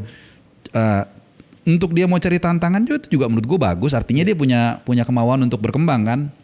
Nah cuman kan ada kendala teknis kan, yang dia sampai mau gabung Stade de Brest, cuman katanya malah salah deadline-nya nggak kena, jadi nggak jadi. Terus Waktu itu gue masih sempat bilang, mudah-mudahan mungkin ke Belgia kali atau ke liga lain yang masih belum tutup bursa transfer. Ternyata nggak jadi-jadi juga. Ini gimana ya gitu. Nah, apa yang menjadi ekspresi kita menjadi ekspresi dari si direktur tekniknya juga kan. Dia kan mereka bingung kan katanya ini gimana sih maunya sama apa, juga maunya apa apa gitu. Nah, maunya apa itu gue nggak ngerti. Apakah mungkin agennya yang tidak bisa merekomendasikan dengan baik atau dianya yang nggak bisa ngambil keputusan dengan benar, kita nggak ngerti kan. Sampai akhirnya terkatung-katung. Ada solusi kalau nggak salah. Klubnya udah lo perpanjang kontrak deh supaya gue juga nggak rugi-rugi amat dan lu juga bisa bagian dari skuad ini. Tapi kan itu juga nggak terjadi. Nah jujur gue nggak ngerti apa yang terjadi. Yang pasti ya ya udah jatuh tertimpa tangga sih kondisi dia seperti itu. Iya sih, maksudnya dari yang balik lagi dari hero to zero memang dari yang lawan MU di Old Trafford sampai sekarang nggak ada klub dan cedera itu yang paling parah kan. Yang paling sih cedera pas lagi latihan lagi. Latihan lagi. Memang main dia tuh agak force ya kalau kelihatan ya. Cuman gue nggak ngerti kok sampai ACL kena pas latihan tuh ngeri juga sih. Dan itu kan lama ya cederanya kalau nggak salah berbulan-bulan dan begitu pulih kan. Traumanya masih ada ACL itu. Ya gue nggak tahu deh, gue udah ankle kaki kanan kaki kiri kan. Begitu sembuh kan ada takut-takut juga kan. Makanya. Mungkin setelah sembuh total 2-3 bulan lagi baru kita ngerasa benar-benar firm kan. Nah, itu, kalau balik ke peak perform juga kan. Kalau balik ke peak performance, kalau misalnya dia mentalnya kena, ya itu kan kita nggak ngerti. Gitu. Ya wish the best for him lah. Ya semoga ya Mes pelan-pelan mulai balik ke kepercayaan dirinya lagi. Kalau Eliano nih bang, nah Eliano kan juga salah satu yang lagi rame lah ini. Eliano. Apakah Bung Harpa menyayangkan dia main di Liga Indonesia? Apakah ya masih bisa lah mungkin gosek Indonesia dulu, mungkin Thailand lah. Ya gue menyayangkan sih secara dari sudut pandang timnas ya. Karena menurut gua dia kan usia kalau nggak salah 24 ya atau 25 lah gitu. Menurut gua dia 2 tahun aja dulu main di Liga Belanda, entah di PEC Zwolle atau di Fortuna Sittard yang tim seperti itulah, seperti Justin Hapner.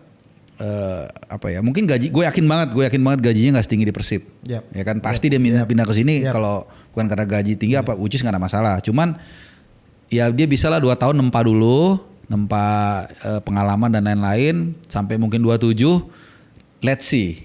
Nah siapa tahu karir dia bisa berkembang. Let's say main di Utrecht agak naik sedikit kan nggak ada masalah juga.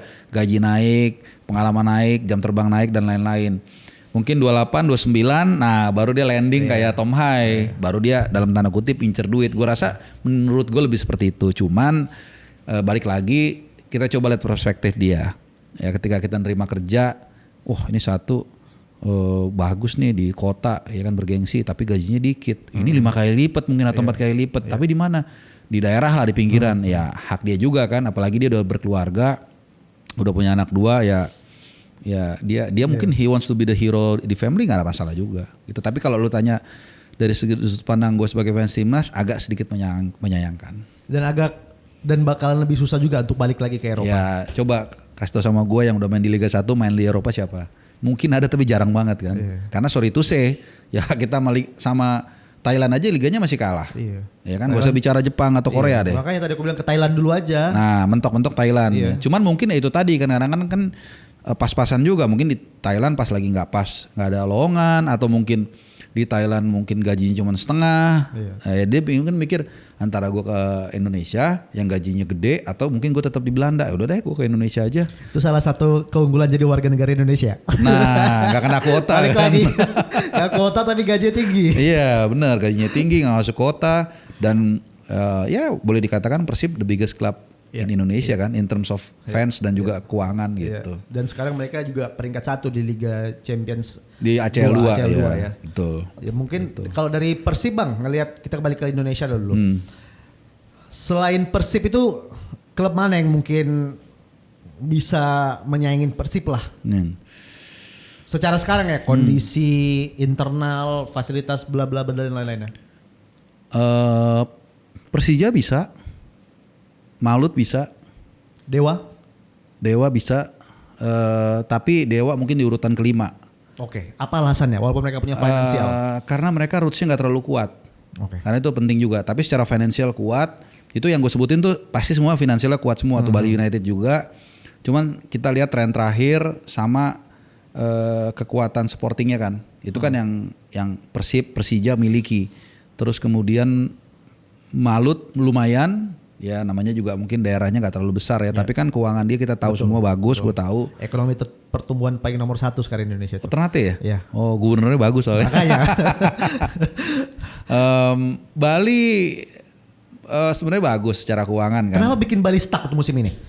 Gue rasa transisi sih kali ya, transisi mungkin ya. Oke. Transisi di saat yang sama lawan-lawannya lagi ini, jadi ada faktor relativitas gitu. Sama aja kayak di Liga Inggris. Walaupun gua Arsenal bukan karena Arsenalnya bagus aja, tapi yang lain lagi pekok semua kan tuh. Lagi Liverpool lagi hancur, City juga lagi agak goyang. Jadi kelihatan relatif dia ini Gapnya ya. kuat ya. Nah, Bali gitu ketika tiba-tiba ada Malut, oke lah Persija Persib selalu challenging kan. Terus tiba-tiba ada Malut nih mencuri perhatian. Ya Dewa kemarin tapi sekarang enggak. Nah, jadi akhirnya Bali yang lagi transisi jadi turun nih. Gitu. Itu yang gue rasa membuat mereka agak sedikit turun. Tapi gue rasa sih dengan kekuatan finansial, karena gue yakin sepak bola era sekarang kalau nggak ditopang finansial gue rasa agak susah. Iya. Nah, itu apalagi kan Indonesia ya. Apalagi Indonesia, boleh dibilang majority mungkin bakar duit ya. Betul. Susah untung gitu. Akomodasinya udah berapa banyak Aduh, tuh coba. gila itu sih. Tiket itu pulang pergi udah berapa? Pemain gitu. Makanya gue berkali-kali sempat menyuarakan ya, walaupun mungkin perlu analisa lebih dalam ya, itu salary cap. Oke. Tapi pasti banyak yang menentang itu. Tapi Bung Harpa lebih setuju Liga Indonesia balik ke zaman dulu 2 wilayah apa 1? Hana sih 2 wilayah sebenarnya. Cuman setahu gua kalau 2 wilayah itu tidak diakui deh kalau nggak salah, nggak boleh. Oke. Nah tapi setuju 2. Tapi Amerika 2.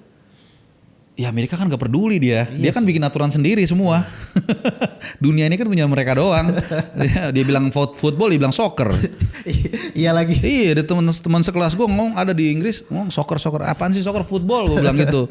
Nah jadi kalau mereka nggak peduli, mereka mau. Tapi kalau lihat dari geografis, kemudian yang kedua untuk efisiensi biaya, Iya. dan ketiga keseruan zaman dulu. Kalau dulu kan, 8 besar ke Senayan itu kayak kolosiumnya kita kan nunggu semua. Kalau sekarang kan liga kadang-kadang udah 4 pertandingan, apalagi 2 tahun lalu yang paling anomali kan, yang Borneo udah peringkat 1, tiba-tiba di laga lagi. tiba-tiba lagi Championship Series itu aneh banget sih. Cuman gini, kalaupun satu wilayah, menurut gua untuk bicara efisiensi, kayaknya sekarang udah dipakai deh. Jadi gini, setiap away itu 2 kali harusnya. Apanya step away 2 kali maksudnya? Jadi jangan away sekali langsung home lagi. Oh, oke. Misalnya abis lawan Madura, lawan Surabaya, abis lawan Tangerang, lawan Dewa gitu. Nah, kayaknya gue pernah ngomong sama salah satu orang LIB. Kayaknya sekarang dipakai kayak gitu. Memang jangan seperti zaman Liga Danhil dulu. Wah, tur Kalimantan, tur Sumatera, sampai rumah boyo udah nggak ada tenaga lagi. Muter dari Aceh, Medan, Padang, terus dulu ada PSBL Bandar Lampung. Sampai daerahnya udah nggak ada tenaga lagi. Nah, paling nggak 2 kali. Misalnya dia habis lawan Papua, kalau Papua nggak ada ya. Makassar ada kan ya. Nah, dia bisa ke Borneo atau bisa ke Bali tuh. Dulu baru nanti dia home-nya misalnya di Bandung atau Jakarta gitu. Tapi yang bikin Liga Indonesia sekarang beberapa tahun ini agak berkurang apa, Bang? Mungkin karena recovery Covid kah yang bikin? Kalau dulu sebelum Covid kan mungkin di stadion tuh pasti penuh. Sekarang mungkin ya salah satunya kan nggak boleh away kan. Itu salah satunya. Yang berikutnya apa ya? Gue juga nggak tahu ya honestly kenapa ya. Tapi kalau tahun ini menurut gue lumayan semarak loh. Tapi beberapa tim aja kan. Iya sih. Kalau dulu kan hampir semuanya. Pas kalau main home pasti semuanya penuh. Kalau sekarang kayak agak berkurang aja. Mau Persi Kediri kayak dulu ya. Persijap Jepara. Iya nggak ngerti juga sih. Cuma mungkin tinggalkan komen. Tapi setuju nggak Bung Harpa dengan 11 pemain asing Liga Indonesia? Gue kurang setuju sebenarnya. Kenapa alasannya? Ya pertama udah pasti kan menyekat keran para pemain kita gitu ya. Dan kedua menurut gue lagi nih, kualitas pemain asingnya jadi turun mungkin ya. Mungkin. Karena kita punya budget 10 miliar. Ya kalau kita beli pemain 2 kan cuma berarti 5 miliar 5 miliar atau 8 miliar sama 2 miliar. Kalau 10 miliar jatahnya dibeli untuk 10 pemain kan berarti 1 miliar 1 miliar 1 miliar. Kualitasnya paling balik lagi. Iya, menurut gua ya gitu. Cuman ya gua nggak ngerti lah, mungkin ada pertimbangan yang gue juga nggak tahu sehingga akhirnya diperbolehkan 11 pemain, tapi kalau nggak salah di lapangan 7 ya. 7 di lapangan. Sisanya kan di bench. Bukan di bench, di tribun. Di tribun ya. Ya. Akhirnya aku terjawab pertanyaanku selama ini aku mikir. Apa yang bikin kualitas pemain asing Liga Indonesia berkurang? Kita balik ke era-era ESL dulu kan 3 gacor-gacor semua. Semua tim pasti kita ingat pemain asingnya. Iya, exactly ya. Zarahan, mau dari Eric Wicks sekalipun. Iya. Persela ada Gustavo Lopez. Sekarang kayaknya cuman sekedar lewat aja. Balik lagi jawabannya tadi ternyata itu. Karena semakin banyak harga yang dikasih jadi semakin berkurang. Kualitasnya semakin rendah jadinya. Mungkin itu ya. Dan kedua gini juga kayaknya. Banyak yang gue denger ya pemain asing itu datang gajinya rendah nih misalnya 500 juta. Salah satu contohnya tuh Taisei Marukawa. Begitu datang 500 jutaan. Tiba-tiba dia golin 15 atau 16. Terutama terus yang lainnya, loh ini nggak bisa nendang kok gaji 1 miliar. Dia minta 1,5 dong. Nah begitu 1,5 klub ini ya udah lo sana aja gue cari yang baru lagi yang murah. Makanya kalau dulu zaman tahun 90-an 2000-an pemain asing kan sampai dari mulai 20 tahun sampai pensiun di sini kan. Jadi kita tahu. Kalau ini enggak, begitu dia udah istilahnya pasang harga, ya udah lo main aja lah di Liga Malta sana kita cari lagi yang baru yang masih belum tahu harga. Itu mungkin yang membuat kita akhirnya gue jujur ini siapa lagi sih pemain banyak banget sih segala macam akhirnya rotasinya turnovernya jadi tinggi. Dulu pemain asing itu pasti kita selalu berkesan aja pemain asing Liga Indonesia. Sekarang ini kayak ya udah numpang lewat aja kita nggak tahu. Mungkin kalau menurut aku paling berkesan terakhir pemain asing itu yang Silvano Convalius lah. Convalius di Bali United top skor ya. Kalau nggak salah top skor sepanjang masa. Rekor ya. Setelah itu mungkin udah ya cuman lewat aja selain mungkin sekarang Ciro David da Silva itu yang kayak Ciro David da Silva zaman sekarang jarang. Zaman dulu banyak banget. Rata-rata kayak gitu semua. Orang Fagundes segala macam sampai John Fernando, John Takpor Songkali ya kan. Udah meninggal almarhum tuh.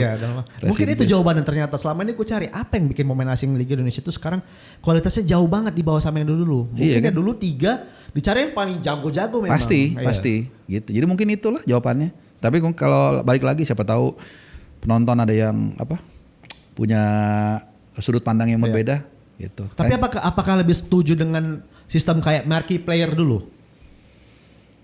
Satu pemain yang emang marquee player lah. Enggak sih, kalau gue lebih kepada salary cap aja udah. Kalau gue ya kayak sistem di Amerika. Cuman salary cap itu tidak ada atribut-atributnya juga gitu. Misalnya kalau dia makin makin tinggi atau makin posisinya atau makin turun salary cap-nya atau apa segala macam, ada ke NBA kan agak kayak gitu-gitu kan. Malah kalau kita tahu di NBA itu draftnya kan yang paling bawah dia duluan kan nomor 1 gitu-gitu. Nah itu kalau untuk kayak gitu harus diakui Eropa atau sepak bola ini kan kiblatnya Eropa. Itu harus banyak belajar dari Amerika. Masalahnya kadang-kadang the way of life itu kan orang nggak mau berubah karena dia udah nyaman gitu. Kadang-kadang kayak sama kita udah biasa makan di pinggir jalan. Orang bilang kotor ya kita udah biasa, sama juga kayak gitu.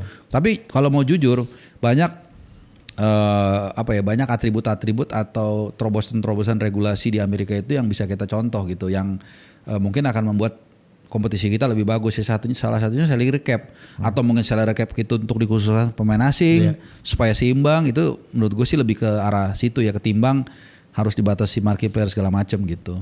Nah aku mau balik sedikit ke timnas Bung Harpa. Kalau menurut Bung Harpa selain Rizky Ridho yang layak buat abroad siapa? Kalau Rizky Ridho pasti kebanyakan orang pasti jawabannya Rizky Ridho. Selain Rizky Ridho yang emang layak. Ada beberapa nama sih ya, cuman gak ada yang memang semutlak Rizky Ridho ya. Ricky Kambuaya mungkin bisa. Terus Yakob Sayuri bersaudara, terutama Yakob. Ya Marcelino udah kan di luar, walaupun semalam dia main cuma 18 menit. Dan kalah timnya. 4-0. Ya semangat Marcelino ya. Walaupun sempat tersinggung juga sama gue waktu itu. Adalah. Ya itulah, siapa lagi ya? Bantuin gue dong. Ya makanya aku udah ya itu Yakob, Sayuri bersaudara, Ricky Kambuaya. Ricky gue senangnya dia udah makin kalem. Nah itu penting, dia punya kemampuan visi bermain yang bagus, teknik dasar yang oke. Tapi dulu kan agak sedikit emosional, tapi terakhir kakak Ricky ini makin kalem. Apakah kakak Ricky ini terlambat buat gabung timnas? Dia umur berapa sekarang? 26, 27? Kayak 28 ya? Kalau nggak salah ya. Kalau nggak salah. Ya enggak sih, masih bisa 4 tahun lagi kan dia main. Enggak lah, oke lah, pas lah. Dia kan gabung timnas sudah dari 2021 2020. Iya sih. Udah 4-5 tahun, enggak lah, pas lah gitu. Itu bagian dari perjalanan orang juga sih, Nggak kayak Jamie Vardy juga kan umur 30 atau Ricky Lambert gitu ya. Gabung timnas umur 30-an kan. Enggak lah, enggak pas gitu. Jadi itulah. Siapa lagi ya? Ramadan Sananta di luar tuh walaupun di Brunei dan main ya. Liga Malaysia. Dan kemarin dibantai sama JDT 10-0. 10-0 ya. Kasihan juga deh, tapi nggak apa-apa. Satu bahasa Inggrisnya makin bagus loh. Iya. Nah itu penting ya sebenarnya. Nah itu orang kalau ngerantau pasti dia dapat sesuatu yang dia nggak dapat di home. Iya. Nah itu cuman gini sedikit cerita lah, kita sambil ngobrol aja. Waktu habis Piala Asia di bandara itu gue ngobrol sama si Hernando. Oke. Nah, dia bilang gimana mas itu pada mau main di luar tuh si Marcelino di Denza atau di mana waktu itu. Iya mas saya pengen sih mumpung masih muda gitu. Cuman gajinya nih mas. Kenapa? Kecil mas katanya susah juga. Oh iya bener gak sih yang dibilang Asnawi itu? Mungkin benar. Ya, sepertiganya memang. Iya. Ya kadang-kadang kita nggak bisa bohong kan kita. Ayo dong main di luar. Lagi giliran kita kalau ditempatkan di posisi dia mau nggak gajinya tadinya 100 juta jadi 25 juta di luar? Kan nggak main ya. Apalagi di luar. Apalagi di luar. Ya hidupnya lagi belum mikir. Nggak bisa makan lontong sayur kan. Mesti makan spaghetti tiap hari emang enak gitu. Tapi ya makanya kadang-kadang gue mencoba untuk melihat di tengah-tengah.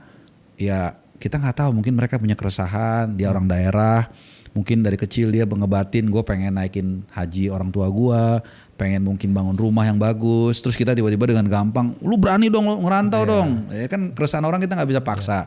Tapi kalau ditanya misalnya menurut lu setuju nggak atau bagusan gimana? Ya bagusan ngerantau. Secara mental pasti akan teruji. Cuman kembali ke pemainnya gitu. Jadi itu beberapa pemain yang menurut gue masih atau punya potensi untuk merantau atau main di luar. Selain Rizky Ridho, Yakob Sayuri, Ricky Kambuaya, siapa lagi ya? Witan udah ya waktu itu ya. Iya, ya balik lagi sekarang. Kayaknya belum itu lagi sekarang ya. Belum ada menonjol lagi gitu. Dan nggak selalu cerita manis juga kan kayak Arhan. Iya. Di Tokyo Verde cuma main berapa kali? 4 kali apa? Terus di Suwon cuma sekali kartu merah. Iya, final kartu merah. 85 menit 85 gue inget. Nah di Thailand lumayan. Ya, gitu. di Bangkok lumayan dia. Gue rasa mungkin Thailand dulu deh coba. Kayak gaji juga oke, setahu gue ya. Terus levelnya juga up. Kemudian mental merantaunya juga ada. Jadi nggak jelek-jelek amat. Secara kultur nggak jauh beda lah sama Indonesia kalau Thailand kan. Enggak lah makan kan tom yum masih asam-asam pedes juga. Masih bisa. Ya sebenarnya Thailand masih bisa lah jadi batu loncatan dong ya. Iya. Nah, aku penasaran Bung Harfa ini slogannya info A1 info A1. Apa yang bikin info A1 Bang? Emang info dari Ordal apa secara gimana? Kok mengklaim info A1? Saya nggak pernah mengklaim loh. Oke. Membuat jargon info A1. Membuat jargon jadi pertama itu agak lumayan beban sih. Makanya kalau perhatiin terakhir itu gue jarang bilang info A1 kecuali misalnya kayak kemarin lagi di Saudi. Nah itu gue emang dari situ oke lah. Tapi kalau sekedar ini enggak, gue agak terbeban juga sebenarnya sedikit. Nah sebenarnya jarang nih yang tahu nih. Awal banget itu ketika Ragnar dan Tom mau disumpah. Ini cerita bener-bener awalnya tuh kata info A1 gitu ya. Walaupun info A1 itu istilah Perang Dunia Pertama. Nah waktu mau disumpah orang pada nanya-nanya nih kapan gitu kan. Gue hubungilah salah satu sumber orang Kemhumham. Sumber nice try. Dibales dong. Gue tanya, Pak mau tanya Ragnar katanya Tom mau disumpah hari ini bener nggak Pak gitu. Oh ya malam ini jam 21 di dekat Ciliwung situ mana kantor Kemhumham Kanwil. Wah gue bilang kok gampang banget nih gitu. Masa sih cek di WhatsApp udah rame kali di WhatsApp grup di sosial media. Loh kok nggak ada ya? Bingung gue nih antara nih salah atau too good to be true. Cuman udahlah gue pikir gue masih inget tuh waktu itu lagi makan steak abuba yang di Cipete. Terus udahlah ada quote-nya ini orangnya jelas kok berani. Terus kalau zaman dulu tuh istilahnya tuh breaking atau stop press. Ya kan kalau tahu ya. Gue bikin istilah yang lain lah. Info A1 gitu. Info A1 tanda seru. Malam ini Ragnar dan Tom disumpah jam 21. Wah itu kan. Gue angkat ya udah gue angkat aja ya teman-teman semua gini ada saya dapat informasi gini Tom ini pemainnya seperti ini ya udah. Terus banyak yang komen kan. Wah ini bener gak sih bang? Kok saya gak denger? Aduh, woi lu jangan hoax lu kayaknya lu mah gitu-gitu kan. Tiba-tiba jam 21 kurang, sosial medianya Kemhum Kanwil Jakarta itu nyala kan live streaming. Wah di situ rame tuh. Wah ternyata bener. Nah sejak saat itulah info A1. Jadi setiap kalau ada berita-berita yang kayak gitu, gue bikin info A1. Tapi ketika udah keseringan, gue jadi kayak malah udahlah nggak usah lah. Biasa-biasa aja gitu. Takut jadi malah beban gak sih? Ya beban, agak beban dikit terus kadang-kadang kalau dipakai buat ngejek gue juga kan. Si paling satu. Tapi ya nggak apa-apa. Jadi itu sama. Dan gue orangnya bukan gimmick masalahnya. Jadi itu bener-bener hanya apa ya, untuk menunjukkan satu istilah yang baru yang untuk konfidensial dan valid. Gitu. Itu kan sebenarnya dari Perang Dunia Pertama tuh. Jadi dari lapangan misalnya ada jenderal musuh ketangkap. Nah ini dia kirim berita ke kantor pusat. Nah itu istilahnya A1 valid gitu. Itu intinya gitu. Tapi gue nggak ngerti akhirnya jadi di mana-mana make. Lucu juga sih. Karena pun bukan harus dari info dari orangnya langsung kan. Kita bisa dari secara jurnalis juga bisa kan. Sebenarnya itu back to journalism. Iya. Jadi kita ngubungin narasumber. Tapi gue juga nggak asal-asal. Misalnya tiba-tiba cara yang kredibel juga benar. Bilang ada kerbau terbang tuh Bung gitu. Ya kan gue pakai otak juga kan, nggak mungkin gitu kan. Nah, apalagi kalau dibilang tiba-tiba si A mau datang ke Indonesia mau main si Tom Hai gitu. Nah, gue kontak tuh cross check. Kalau di hukum tuh 2 alat bukti istilahnya minimal. Gue kontak misalnya orang Persib misalnya atau waktu kasusnya Tom Hai sama Eliano. Ada 3 malah. Jadi ada teman rekan juga sama jurnalis.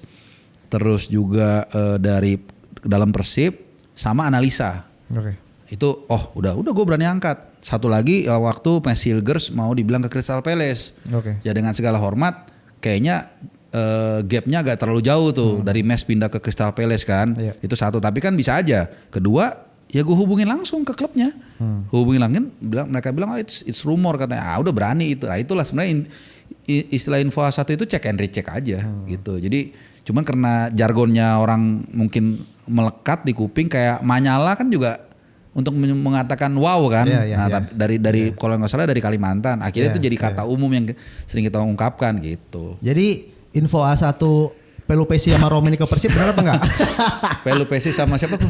Romeni. Romeni enggak. Belum ya. Kalau Pelupesi kata itu emang katanya sempat mau ditarik gitu dan masuk kan. Nah, logika aja kan, dia kan kasta kedua Liga Belgia, umur 31 masuk akal dong. Nggak lari-lari amat tiba-tiba misalnya Jai mau ke Bali United. Ya kan walaupun yang bilang siapa kan, masa sih kita harus pastiin dulu kan masuk akal nggak? Kayaknya enggak deh. Kita pastiin dulu. Bisa juga benar, bisa juga enggak. Tapi kelihatannya enggak. Nah kalau kayak tadi Pelupesi kan masuk akal juga ya. Udah umur segini main di Liga kasta kedua Liga Belgia, jarang inti juga. Iya, Lomel. Dia cadangan sekarang. Cadangan juga kan, main sekali 2 kali. Oke, pastiin lagi, cross check. Oh iya, lagi negosiasi, gas, misalnya gitu. Itu secara jurnalisme berarti kan ya? Back to journalism sebenarnya, gitu. Nah, kalau sekarang nih, timnas sekarang lagi kosong, Bung Harpa. Langsung aja, menurut Bung Harpa siapa pelatih selanjutnya? Back to journalism lagi.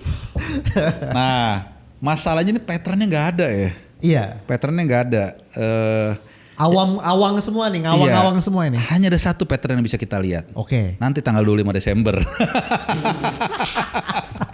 Nanti di sini kita akan lihat. Siapa yang interview? Siapa yang interview datang? Kayaknya itu harapan kita. Nah, tapi kalau kita lihat, nah sama nih statement dari 2 orang penting di PSSI, dari Erick Thohir, Ketua Umum PSSI kan, sama Esko Arya Sinulinga. Pak Ete tuh bilang kalau nggak salah jangan buru-buru keywordnya. Kemudian Arya juga ngomong kan masih Maret FND. Nah dari 2 ini plus dari mungkin situasi terakhir November juga nggak ada FIFA Matchday, jadi kelihatannya not in a near time gitu. Mungkin ya jadi pas banget ya. Jadi mungkin akhir tahun beneran kali ini. Karena kan harus persiapan Maret kan. Iya. Nah jadi mungkin akhir tahun beneran ini. Interview lagi tuh. Mungkin bener. Ya Januari diumumin mungkin. Iya. Feelingnya. Cuman siapa? Nah ini kita nggak tahu nih. Karena apakah Belanda lagi? Karena kan ada kerjasama kita dengan KNVB. Iya. That's why di presscon kemarin Alexander Zwier sempat bilang kan.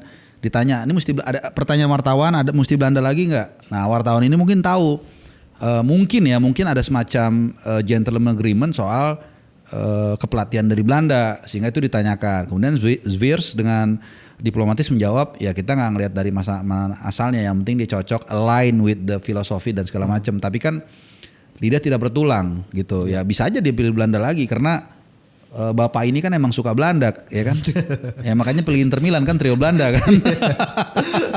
Diganti tuh Mancini. Sorry, trio Jerman, sorry.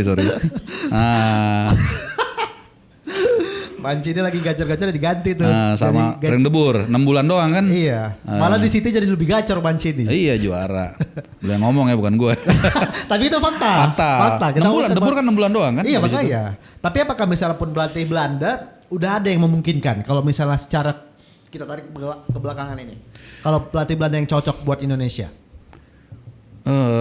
Again ya kita harus cari pelatih jangan hanya sekedar nama besar, jangan hanya karena track recordnya mentereng, tapi dia kayak yang tadi dibilang sama Alexander Zverev, linear nggak dengan sepak bola kita? Ya nggak tahu ya, ada beberapa nama yang ini gue hanya pop up aja, mungkin kayak Van Gastel tuh, Van Gastel salah satu ya, karena dia kan pengalaman di Eropa lumayan, tapi juga di PSM juga bagus kan, bisa mungkin ya. Terus kalau Van Bronckhorst gue bilang udahlah forget it lah. Karena apa? Ya sekarang dia lagi di asistennya slot di Liverpool, belum lagi gajinya juga tinggi dan info A1 nih, bapaknya kan lagi di sini Om Victor, kagak nggak ada arah ke sana. Oke. Jadi yang wajar-wajar aja lah, kita lihat kepantasan. Makanya kemarin contoh lagi, ketika ada isu Van Hal muncul, itu secara analitik aja udah nggak masuk akal kan. Nah dia nggak pernah keluar Eropa Barat, betul. Hanya MU, Ajax, Barcelona, Munchen, Belanda. Terus tiba-tiba umur 75 habis operasi kanker prostat disuruh ngelatih Indonesia kan kayaknya kecil kemungkinan gitu. Jadi itu udah kita lihat yang kepantasan aja lah, yang beberapa nama tadi, yang satu nama tadi Van Gastel, mungkin siapa lagi dari Belanda ya? Om Simon mungkin nggak tim naik? Enggak, Om Simon nggak, dia concernnya kepada not even scouting ya. Dia sebenarnya tuh ngelatih anak-anak gitu loh. Kalau scouting beda lagi kan? Apa orang-orang yang jago FM tuh yang main. Kalau ini dia ngelatih. Memang kalau akademi waktu di Garuda Yaksa kan gue datang tuh yang ada turnamen. Memang dia kalau ke anak-anak kayak ngelihat opa-opa gitu ngajarin, anak-anak tuh seneng dan dia juga pinter cara ngasih taunya kan. Jadi dia lebih ke situ. Jadi kalau untuk pelatih enggak lah gitu. Cuman nah satu menurut gua kenapa enggak ad interim aja Alexander Zverev? Iya kan? Karena kan di Jordan kan termasuk salah satu yang oke walaupun dia bukan pelatih ya. Iya dan sebelumnya dia kan pelatih sebelumnya. Iya. Gitu. Jadi dia punya apro tahu gua, apro UEFA. Kenapa nggak dia ya? Itu sih. Jadi nggak ngerti juga sih. Makanya gue nggak ada pattern. Misalnya Bung Harpa mau berarti Alexander Zverev. Kalau misalnya mau bisa kasih pilihan. Ad interim. Nah oke, ad interim. Lebih ini juga kan nggak? Ya cincai lah gitu. Kalau misalnya secara Bung Harpa mau, siapa yang cocok ngelatih timnas? Ya bisa ngambil di mana aja lah dan secara logika. Ya kalau gue sih ST balik kalau gue. Iya, maksudnya sekarang gini loh, secara budget ini bukan soal kita nostalgia apa segala macam enggak. Secara budget masih dicicil, entah gaji apa kompensasinya, kan bisa dikonversi menjadi gaji kan. Kedua, acceptance-nya tinggi, udah pasti lah, tentu nggak semua. Let's say 70% lah, gue yakin banget acceptance-nya ada. Adaptasi udah nggak perlu lagi, available. Menurut gue dia. Dan dia udah ngasih kode oke gitu. Jadi ya balik gengsi apa enggak. Nah itu aja kan. Dan kembali lagi hanya saran. Kembali lagi ke mereka nih PSSI yang gak rapat-rapat kan. Bung aku mau nanya ini mungkin agak sensitif bagi secara keseluruhan ya. Mungkin tapi bagi Bung Harfa mungkin biasa aja. ET out gak Bung? ET harusnya out. Tanggung jawab terbesarnya Erick Thohir. Iyalah dia sebagai nahkoda menurut gua sudah bukan hanya soal gini ya, orang menganggap ini soal hanya karena Sintayong dipecat. Itu hanya satu bagian dari serangkaian blunder ke blunder dia, mulai dari cara komunikasinya, dari cara dia kemudian ketidak konsistenan dia, soal target Piala Dunia berubah-ubah, soal 100 besar tapi nggak ada FIFA Matchday, nggak ada sekarang dibilang kita masih Maret November harusnya ada FIFA Matchday, bisa kita gunakan untuk persiapan AFF dan Piala Asia. Itu kan nggak sebentar, bukan kayak klub dipilih pelatih hari ini 3 minggu tiap hari bisa latihan. Ini enggak. Piala Asia itu 1 tahun 2 bulan lagi, bukan 2 tahun lagi. Bulan Januari kita main loh 2027. Itu nggak lama lagi. Jadi lucu kalau dibilang jangan buru-buru. Jadi dari serangkaian blunder ke blunder itu, menurut gue tuh dia sudah tidak lagi merasa ini nahkoda yang bisa dibawa ke arah yang sesuai menurut gua. Apalagi dengan jabatan barunya. Nah, tambah lagi. Nah, berarti ketahuan nih out juga nih kayaknya. Kan? Bukan. Kalau wartawan itu kita nanya bukan hanya yang keluar dari mulut, ekspresinya yang kita lihat. Nah, tapi nggak apa-apa. Yang menurut yang mau dia stay pun dengan argumennya nggak ada masalah.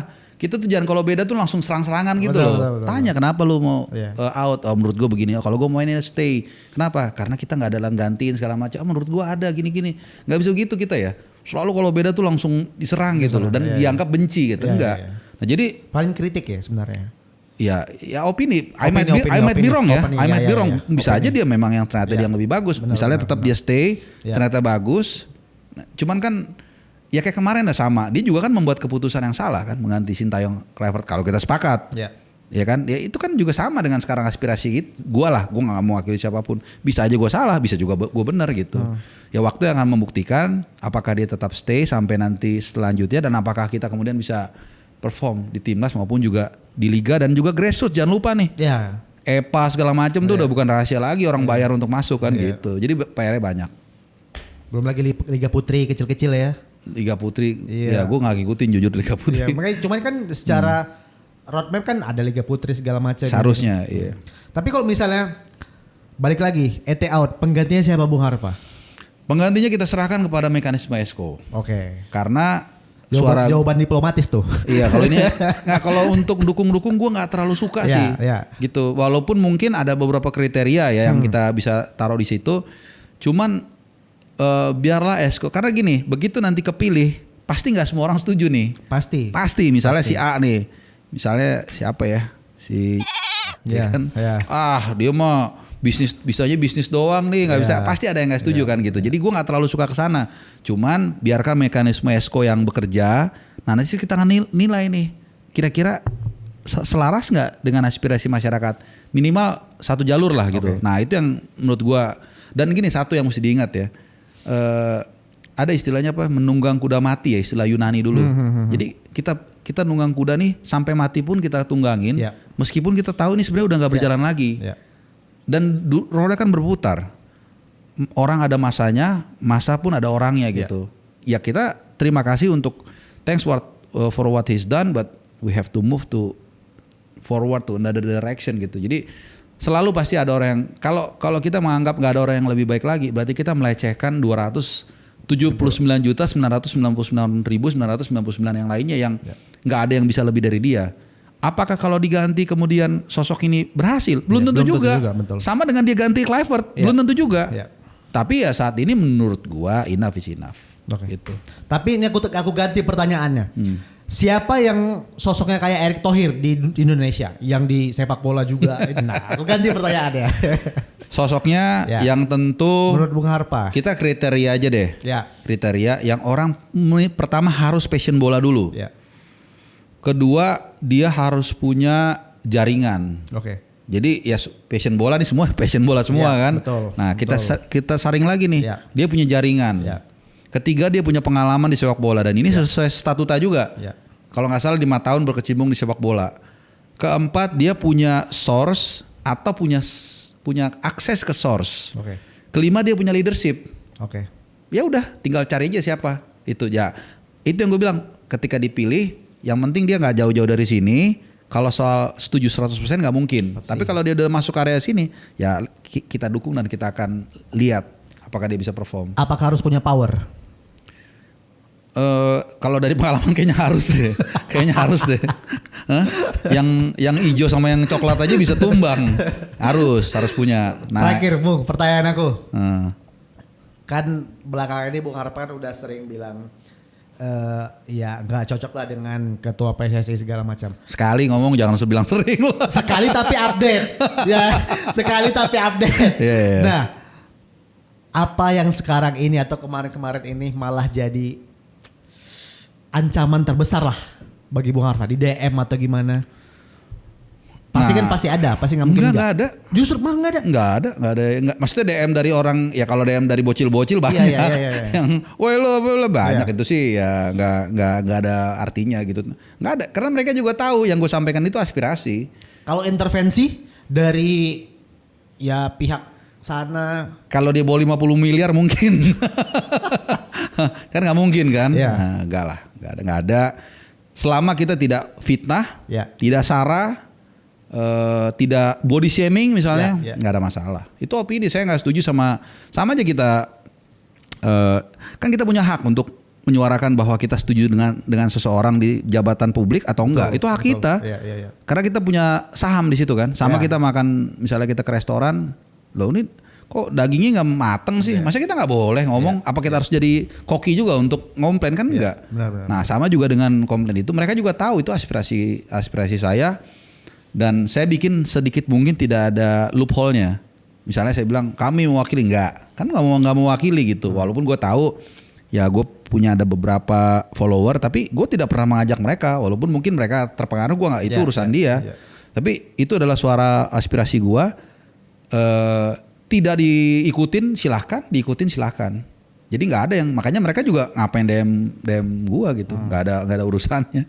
Kecuali kalau mereka mau misalnya minta masukan, ngobrol misalnya, ya dengan senang hati. Kalau enggak juga nggak masalah, gitu. Tapi kalau menurut Bung Haffa, info A1 terakhir. Apakah STY bakal balik kalau misalnya ET masih jadi ketua PSSI? ET jadi ketua PSSI? Kalau misalnya ET masih jadi ketua PSSI, apakah Sintayong nggak mungkin akan balik tetap? Kemungkinannya hanya 13% kalau RI 1 yang kasih arahan. Hanya itu. Oke. Itu guys tadi jawabannya. Kita udah ngomong panjang lebar bersama Bung Harfa dari pengalamannya sebagai jurnalis Timnas dan sampai Liga Indonesia. Jadi kalian jangan lupa untuk subscribe, follow Gomedia, dan jangan lupa coba cek channel Bung Harfa untuk info-info A1 buat Timnas selanjutnya. Terima kasih Bung Harfa udah Sama-sama. udah hadir ke Gomedia, dan sampai jumpa di episode selanjutnya. Terima kasih Bung Harfa. Thank you.